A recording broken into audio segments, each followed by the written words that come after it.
On evening of April 2nd, word spread through Richmond like fire itself. Lee's lines at Petersburg, broken Union troops pouring through defenses. The Confederate capital no longer shielded. Panic surged through streets. Bells tolled messengers, galloped. Rumors ran faster still. The government of Davis knew. City lost. Orders issued that night, evacuate before dawn. Carriages clattered toward depots. Ministers, clerks, secretaries hurrying with trunks. Papers, ledgers, Confederate treasury loaded onto wagons guarded by cavalry. In offices, clerks piled documents, torched them.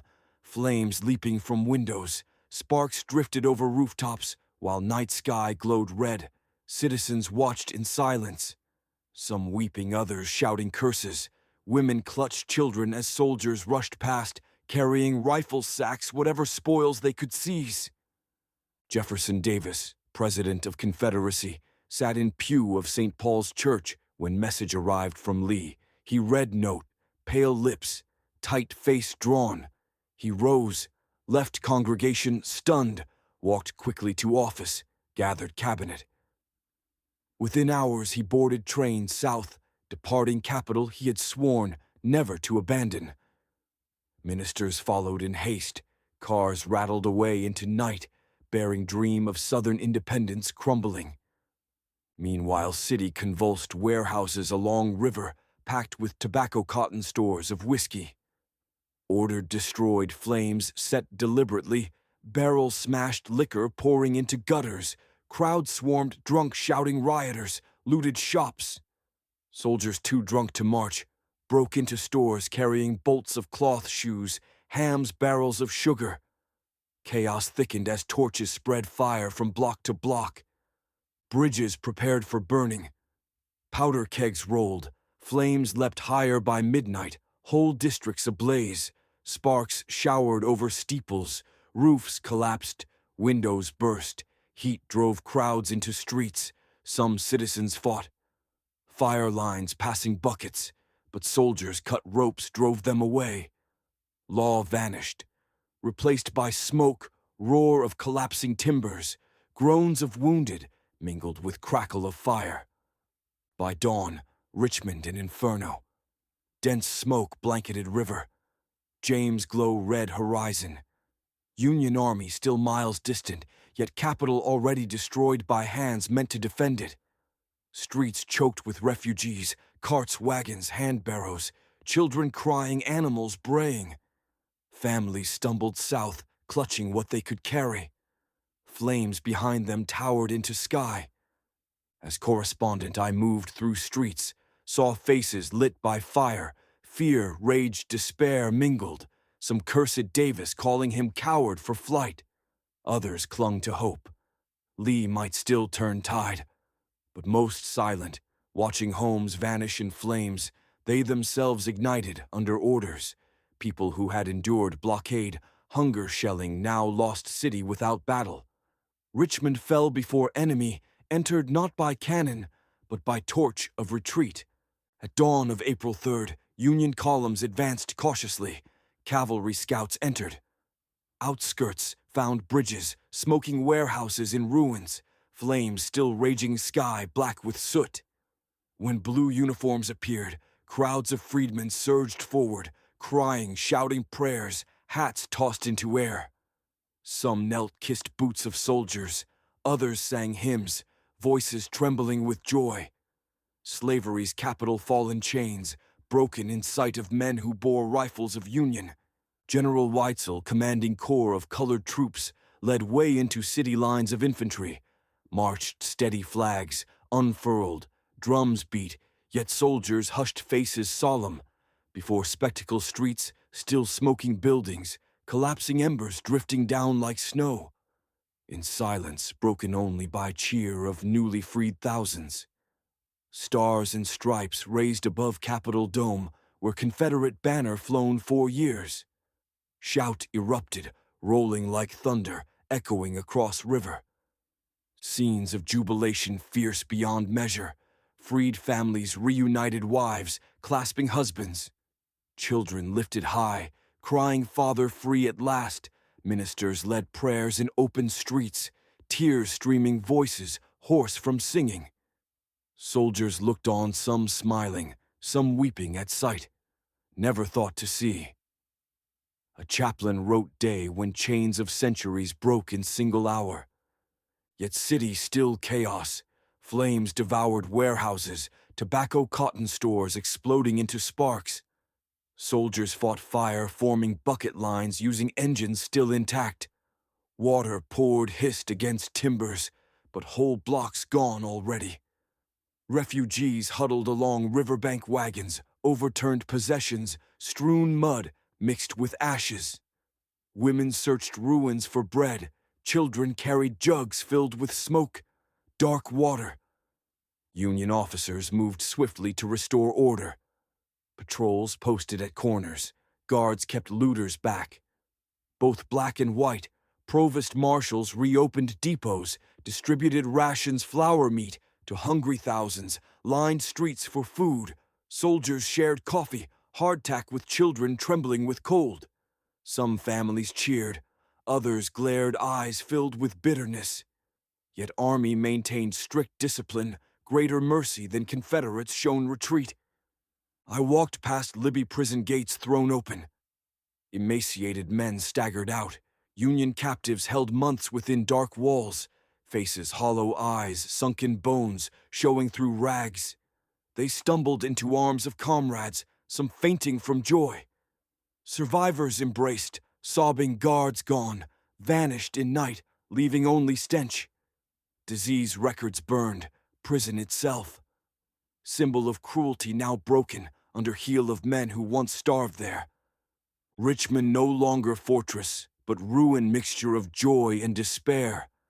Freedmen danced in ashes, citizens searched rubble for fragments of homes. Soldiers stood guard over treasure, seized cotton cannon stores. Streets echoed with hymn of liberation, mingled with crackle of fire, city dying yet reborn in same hour. On morning of April 4th, steamer carried Abraham Lincoln up James River, escorted by gunboats. Shores still smoking wrecks of bridges strewn like ribs across water. Union pickets saluted as vessel passed. Crowds gathered on banks, waving, cheering. At Richmond he disembarked with only small guard. Admiral Porter and handful of sailors, President insisted no ceremony. He wished to see city with his own eyes, not as conqueror, but as witness. Lincoln, tall, gaunt in black coat, walked slowly through streets, leaning on arm of sun-tad. Beside him sailors marched, rifles, slung, no parade, only simple procession. Yet word spread. Swift, thousands of freedmen rushed forward, shouting praise, some dropping to knees, calling him Father Abraham. They crowded so thick, sailors pressed to clear path. But Lincoln, raised hand, told them, "Let the people come." Faces lit with joy, they surged around, touching coat, clasping hands. Some wept openly, kissing hem of garment, soldiers and citizens alike astonished at scene. Through ruins he walked past Capitol, now flying Union flag, past burned warehouses, ashes drifting like snow. Women in windows watched silent, some with hatred, eyes narrow, lips pressed thin, others with wonder, as if seeing vision. Children darted near, stared wide-eyed. Freedmen followed, singing spirituals' voices, swelling till streets rang with sound. A man raised arms, cried, "Glory, hallelujah, day of deliverance come." Lincoln paused, bowed head, lips, moving in silent prayer. At Libby prison he halted, stared long at grim walls now empty. He asked questions quietly, listened to officers describe starvation, cruelties inflicted. His face darkened, lines deeper. He said nothing but gaze, lingered heavy before he turned away. Toward White House of Confederacy, he walked, entered rooms. Once seat of Davis, ministers had fled, papers, scattered chairs overturned.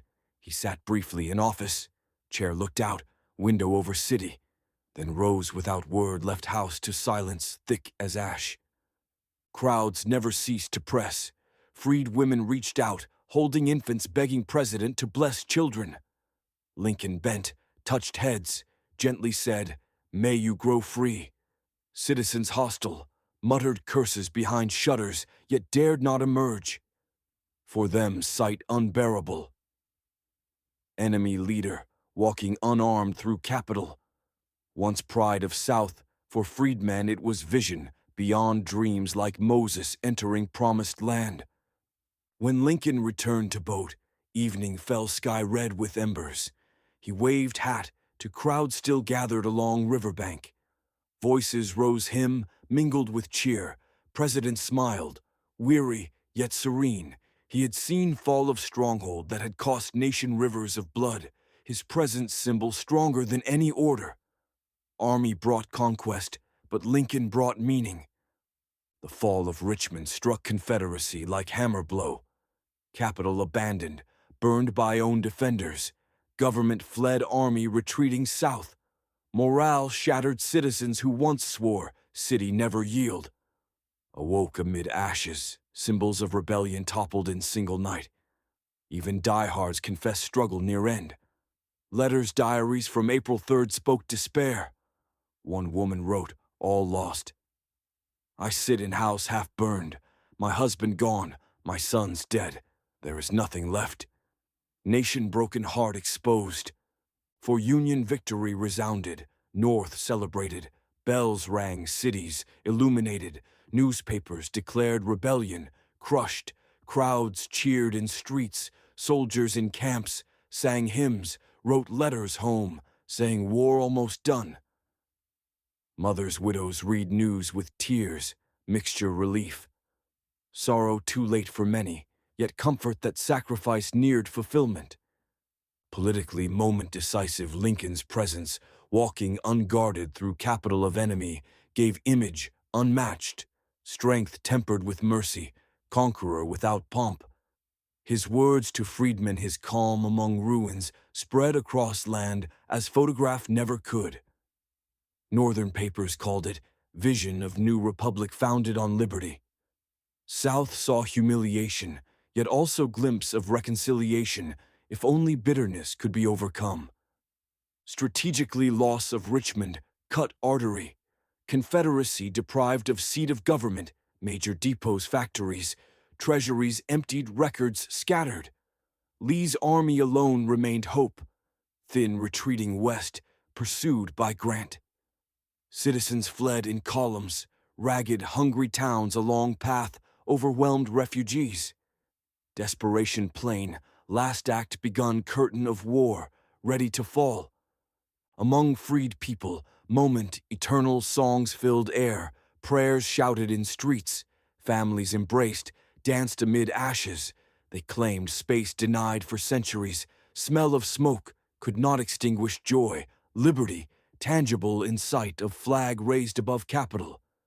They believed promise of new life, though trials yet ahead, reconstruction, hardships, violence still unseen, future uncertain, yet that day, pure triumph.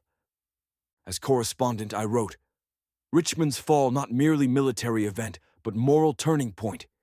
It signaled world that Union endured rebellion, failed, nation scarred, yet alive. I watched children once enslaved, wave flags, soldiers cheered, tears in eyes. I heard silence of citizens staring from ruins, faces gray with grief. I felt weight of 4 years lifted, though only in part. For war, not yet ended, but ending soon. When night came, city quiet, smoke drifting, stars faint behind haze. Soldiers camped in squares, fires glowing, freedmen still sang voices, softer now, like lullaby over ruins. I set down words. Republic has reclaimed its heart. With cost beyond measure, it yet beats stronger. May we remember flames that consumed city, not for vengeance but warning what division brings.